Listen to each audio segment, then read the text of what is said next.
Hi friends, இன்னைக்கு நம்ம வீடியோவில் இல்லறத்தின் ரகசியம் என்ன, இல்லறத்தின் இலக்கு என்பது என்ன, அதை பற்றின வீடியோ தான். வாங்க பார்க்கலாம்.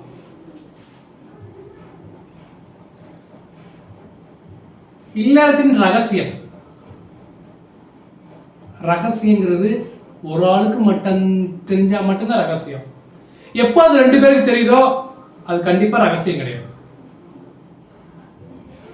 அதுபோல இல்லறத்தின் வாழ்க்கை நீங்க சிறப்பாக இருக்கணும் அப்படின்னா அதோட இலக்கு என்னவா இருக்கும்?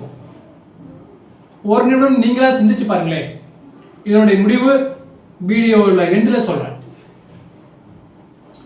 நமது வாழ்க்கையை எவ்வாறு சிறப்பாக அமைச்சுக்கிறது, அதுக்கான இலக்கு என்ன, அதை எப்படி நாம் செயல்படுத்த வேண்டும். இந்த உலகம் ஒன்று சொல்லுதுங்க, ஒரு கணவன் மனைவி சந்தோஷத்துல இல்லறம் வாழ்க்கை என்பது ஒரு கணவன் மனைவியால் உருவாக்கப்பட வேண்டிய ஒன்று. ஆனா நான் சொல்றது ஒண்ணு,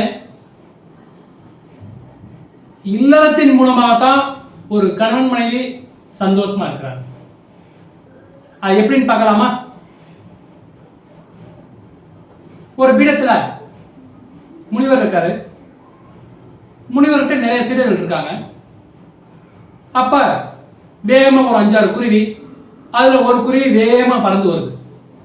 ஐயா முனிவரே, நான் ஆயிரக்கணக்கான கிலோமீட்டருக்கு அப்பால போய் அந்த தீவை பார்த்து பயிற்சிட்டு வரணும், அதுக்கு எனக்கு சக்தி கொடுக்கணும்னு சொல்லி கேட்குது. அவரு முனிவர் கேட்கிறார் சிட்டுக்குருவியை பார்த்து, இது உனக்கு ரொம்ப அதிகமா தெரியல, உன்னால 1000 கிலோமீட்டர் கண்டிப்பா போக முடியுமா? அது சிட்டுக்குருவி சொல்லுது, ஐயா முயற்சி பண்ணித்தான் பார்ப்போமே அப்படின்னு. சரி, ஓகே, சென்றுவான்னு சொல்றாரு. உன்னால எவ்வளவு தூரம் போக முடியுமோ அவ்வளவு தூரம் போ, உன்னுடைய சோர்வு எங்கே ஏற்படுதோ உடனே திரும்பி வந்துரு. சரிங்க ஐயான்னு சொல்லிட்டு அந்த சிட்டுக்குருவி ஒரு குருவி அழகா பறந்து போகுது. மேலே ஏறுது, மேலே பறக்குது. கீழே பார்த்தா கடல். கீழே பார்க்கல பயமா இருக்கு. அது ஒரு குறிப்பிட்ட ஒரு 200 கிலோமீட்டர் தாண்டிருச்சு. 200 கிலோமீட்டர் தாண்டின உடனே உடல் கொஞ்சம் சோர்வான உடனே முனிவர் சொன்ன ஞாபகம் வந்துருச்சு. திரும்பி ரிட்டர்ன் வந்துருச்சு. முனிவர்கிட்ட, ஐயா நீங்க சொன்ன மாதிரி நான் வந்துட்டேன், ஆனா கீழே பார்த்து கடல், விழுந்தா என் உயிர் போயிடும், அதனால திரும்பி வந்துட்டேன் அப்படின்னு. இல்லைங்க ஐயா, நான் இன்னும் கொஞ்சம் போய் பார்க்கணும், அதுதான் என்னோட ஆசையே அப்படின்னு சொல்லி திரும்பி முனிவர்கிட்ட கேட்குது. சரி, இந்த முறை நீ மட்டும் போவேனா, உனக்கு ஒரு துணைக்கு இன்னொரு குருவியை கூட்டிட்டு போன்னு சொல்லி சொல்றாங்க. ஸோ அப்ப இன்னொரு குருவியை கூட்டிக்கிட்டு 2 பேரும், ஒரு ஆண் குருவி ஒண்ணு ஒரு பெண் குருவி ஒண்ணு வேகமா போகுது. ஆனா அப்ப ஒரு ஆளா போச்சு, சிங்கிள் குருவியா போச்சு, 200 கிலோமீட்டர் தான் போச்சு. இப்ப 2 குருவி போகுது, ஒரு ஆண் குருவி ஒரு பெண் குருவி. 200 கிலோமீட்டர் தாண்டி வேகம் பறக்கையில அதுக்கு சந்தோஷம் தாங்கல. அந்த 2 குருவியும் பேசிக்கிட்டு 400 கிலோமீட்டர் போயிடுச்சு. அதுக்கு சந்தோஷம், ஆகா நம்ம 1000 கிலோமீட்டர் போயிடும்னு நினைச்சிச்சு. ஆனா 400 கிலோமீட்டரோட தேங்கி போச்சு. அங்க இருந்து கீழே பார்க்குது 2 குருவியும். கீழே பார்த்தா கடல் தண்ணி. ஆஹா, திரும்பி அப்படியே முனிவர்கிட்ட திரும்பி வந்துருச்சு. ஃபர்ஸ்ட் ஒரு 15 நாள் போச்சு. அப்புறம் 400 கிலோமீட்டருக்கு 30 நாள் அப்படியே பயணம் போய்கிட்டு இருந்துச்சு.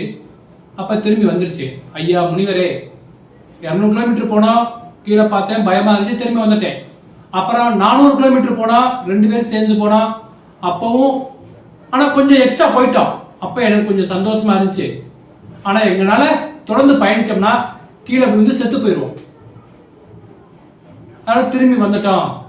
எங்களுடைய நோக்கம் இது இல்லை, எங்களுடைய நோக்கம் 1000 கிலோமீட்டர் தாண்டி உள்ள தீவை போய் பார்த்துட்டு வரணும் அப்படின்னு சொல்லுது. அந்த சிட்டுக்குருவிகளும் முனிவரை விடுறதா இல்லை. திரும்பி அவர் என்ன பண்றாரு, சுத்தி முத்தும் பாக்குறாரு. ஒரு குச்சி ஒண்ணு கிடந்துச்சு, அந்த குச்சியை எடுத்து அந்த குருவி கையில கொடுக்குறாரு. அந்த 2 குருவியும் அந்த குச்சியை பிடிச்சுக்கிட்டு அழகா மேல போகுது. இப்ப 400 கிலோமீட்டர் இல்ல, 1000 கிலோமீட்டரை தாண்டி அங்க ஒரு மிகப்பெரிய அழகான தீவு இருக்கு. அந்த தீவுல ரொம்ப ஜாலியா, ரொம்ப மகிழ்ச்சிகரமா, ரொம்ப சந்தோஷமா இருந்துட்டு திரும்பி ஒரு 60 நாள் கழிச்சு திரும்பி வருது முனிவரை பார்க்கறது. ஐயா முனிவரே ரொம்ப நன்றி அப்படின்னு சொல்லி முனிவருக்கு ஒரு நன்றி சொல்லுது. சரி 200 கிலோமீட்டர் போனீங்க. அப்ப முனிவர் கேட்கிறாரு, இந்த குச்சியை தூக்கிட்டு போனீங்களே உங்களுக்கு பாரமா இல்லையா அப்படின்னு கேட்கிறாரு. ஐயா முனிவரே என்ன சொல்லிட்டீங்க? குச்சியை தூக்கிட்டு போனது எங்களுக்கு பாரமா?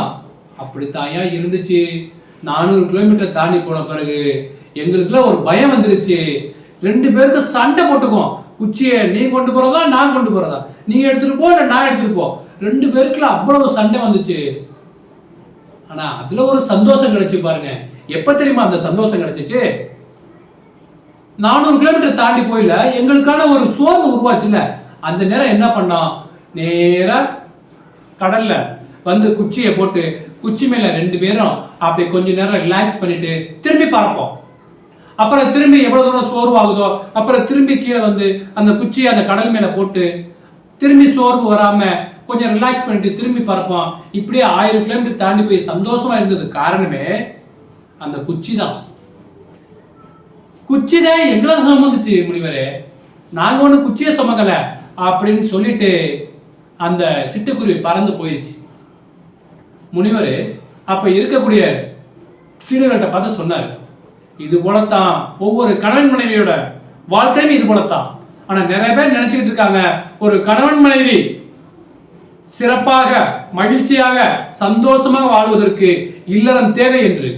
இல்லறம் அது மூலமா தான் கிடைக்குது. ஆனா இந்த ஸ்டோரி மூலமா இந்த கதையின் மூலமா நாம கத்துக்கிறது ஒரே ஒரு பாடம் தாங்க. இல்லறம் மூலமா தான் ஒரு கணவன் மனைவி சந்தோஷமா இருக்கிறாங்க அப்படிங்கறதான் இந்த வீடியோட கருத்து. சோ ஒவ்வொருத்தருமே ஒவ்வொரு கணவன் மனைவியுமே இல்லறம் நல்லபடியாக இருந்துச்சு அப்படின்னா கணவன் மனைவியும் சந்தோஷமாக இருப்பாங்க. இதுதாங்க வாழ்க்கையினுடைய ரகசியமே. சோ இந்த வீடியோ உங்களுக்கு பிடிச்சிருந்துச்சுன்னா மற்றவங்களுக்கு ஷேர் பண்ணி லைக் பண்ணி கமெண்ட் பண்ணுங்க. மறந்துடாம சப்ஸ்கிரைப் பண்ணிருங்க. நன்றி.